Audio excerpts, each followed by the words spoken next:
Good morning. Hope you're having a good morning. We're having a sunshiny morning here in Florida, in Brevard County, Florida.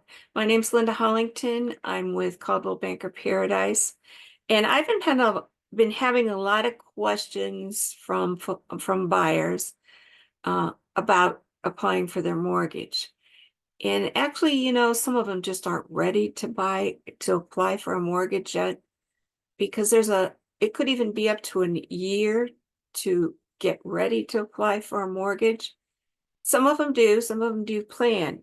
So I just wanted to give you some steps this morning before you decide to go to apply for that uh, mortgage, whether you're doing it online or wherever.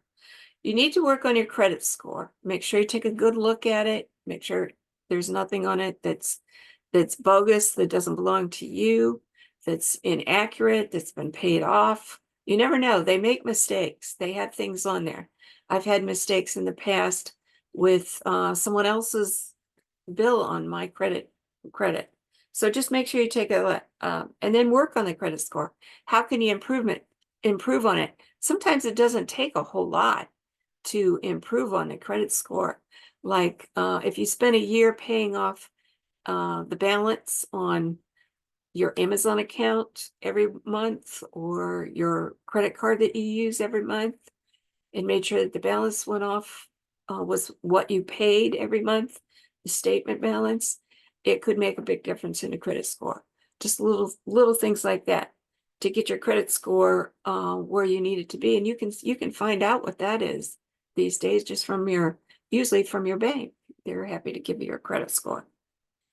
And get in a budget of some sort so that you're buying what you can afford and can kind of comfortably make payments on when you're thinking about getting a mortgage. So to get to that point, for me to know what I can afford to buy, even in a car, let alone a house, I have to know what I'm spending and what I can afford to spend.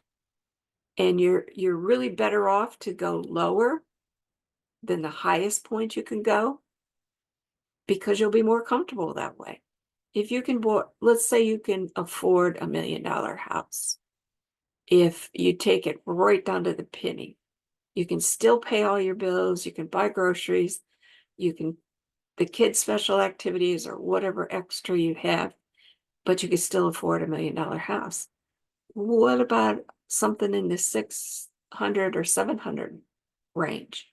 That gives you a pretty good cushion for a year for other things or to save up, and you can buy a pretty nice house for $600 or $700,000 rather than going to the max of what you can afford to spend.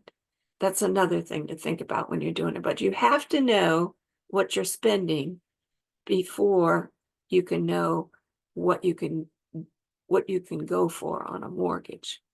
And that includes pretty much everything. So check that out and don't let it be that big mountain. Just climb it one day at a time, one thing at a time, work on it. And like I said, it could take you a while, but it will be worth it in the end. Thank you for joining me. We'll see you again soon. Please like and subscribe.